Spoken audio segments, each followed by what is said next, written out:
আরিয়ানের এই চরম সিদ্ধান্তে শাশুড়ি আম্মা আর রিয়া একদম থমকে গেলেন। আলাদা হয়ে যাওয়ার কথা তারা স্বপ্নেও ভাবেননি। শাশুড়ি আম্মা আমতা আমতা করে বললেন, আরে তুই তো দেখি খেপে গেলি, আমি তো জাস্ট বলছিলাম।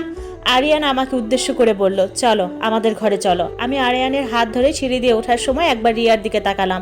ওর চোখের সে ঔদ্ধত্যা এখন ম্লান হয়ে গেছে।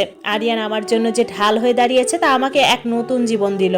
তবে আমি জানি শাশুড়ি আম্মা এত সহজে হার মানার পাত্র নন। রাতের নিস্তব্ধতায় বুঝতে পারছিলাম ঝড়ের আগের এই শান্তিটুকু বেশিক্ষণ স্থায়ী হবে না। আরিয়ান আমায় জড়িয়ে ধরে ফিসফিস করে বলল, কারোর জন্য নিজেকে আর ছোট হতে দিও না, আমি সব সময় আছি। আমি মনে মনে হাসলাম। অপমান আর লাঞ্ছনার পাহাড় পেরিয়ে আমার সম্মানের পথটা এবার প্রশস্ত হতে শুরু করেছে। আরিয়ানের সেই চরম হুঁশিয়ারির পর বাড়িতে কয়েকটা দিন অদ্ভুত এক নীরবতা বিরাজ করছিল। শাশুড়ি আম্মা আর রিয়া অনেকটা গুটিয়ে গেলেও তাদের চোখের কোণায় জমা হওয়া ক্ষোভ আমি ঠিকই আঁচ করতে পারছিলাম। তবে আমি আমার কর্তব্যে কোনো বিচ্যুতি ঘটতে দেইনি। ঠিকমতো সংসার সামলানোর পাশাপাশি নিজের আত্মসম্মানের জায়গাটুকু শক্ত করে ধরে রেখেছি। এরই মধ্যে একদিন খবর এলো রিয়ার জন্য এক সুপাত্রের সন্ধান পাওয়া গেছে। পাত্রপক্ষ সচ্ছল এবং মার্জিত। কয়েকদিন পরেই তারা রিয়াকে দেখতে আমাদের বাড়িতে আসবেন। এই খবরে বাড়িতে যেন অকাল বসন্ত নেমে এলো। শাশুড়ি আম্মা ব্যস্ত হয়ে পড়লেন ঘরদোর সাজাতে, আর রিয়া ব্যস্ত হয়ে পড়লো নিজেকে মেকআপ আর দামি পোশাকে মুড়িয়ে নিতে।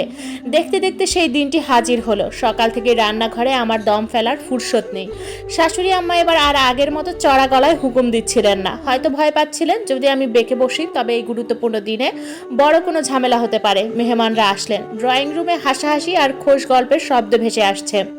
আমি যখন চার নাস্তা নিয়ে ড্রয়িং রুমে ঢুকলাম তখন পাত্রের মা আমার দিকে তাকিয়ে বেশ অবাক হলেন। তিনি হেসে বললেন, আরে এই বড় বৌমা তো দেখে অপসরী, মিষ্টি চেহারা, কথাবার্তাও বেশ পরিপাটি। মা, তুমিই কি এইসব নাস্তা বানিয়েছো?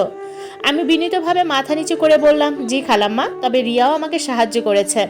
শাশুড়ি আম্মা পাশ থেকে একটু অস্বস্তি নিয়ে হাসলেন। তিনি চাচ্ছিলেন সব আলো যেন রিয়ার উপর থাকে।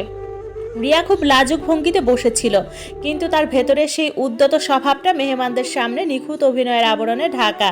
মেহমানরা রিয়ার সাথে কথা বললেন, ওর পড়াশোনা আর শখের কথা জানতে চাইলেন। রিয়ার উত্তরগুলি ছিল বেশ সাজানো গোছানো। পাত্রের বাবা বেশ খুশি হয়ে বললেন, আমাদের মেয়ে পছন্দ হয়েছে। রিয়ার মতো এমন শান্ত আর ভদ্র মেয়েই আমরা খুঁজছিলাম আমাদের বাড়ির জন্য।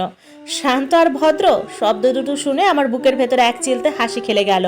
যে মেয়ে বিয়ের পরের দিন ভাবির গায়ে গরম পোলাও ঢেলে দিতে পারে, সে যখন সবার সামনে ভদ্র উপাধি পায় তখন ভাগ্যের পরিহাস ছাড়া আর কী বা বলার থাকে।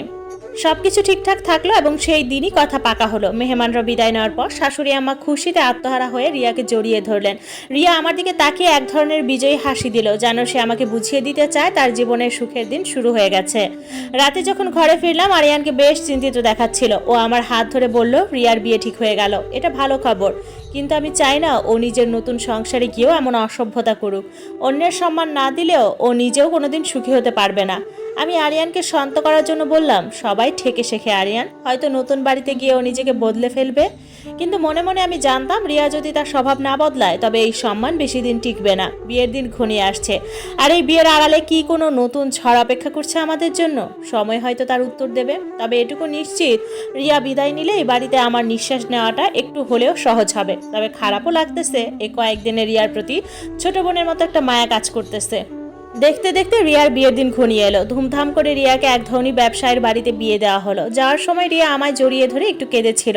হয়তো তার ভেতরে অপরাধবোধ কাজ করছিল, কিংবা বিদায়বেলার চিরন্তন বিষাদ। শাশুড়ি আম্মা মেয়েকে বিদায় দিয়ে দুদিন ঘরবন্দি হয়ে থাকলেন। আমার খুব মায়া লাগলো। সব অপমান ভুলে আমি তার পাশে গিয়ে দাঁড়ালাম। তাকে নিজ হাতে খাইয়ে দিলাম। কিন্তু আমাদের এই শান্তিটুকু বেশি দিন স্থায়ী হলো না।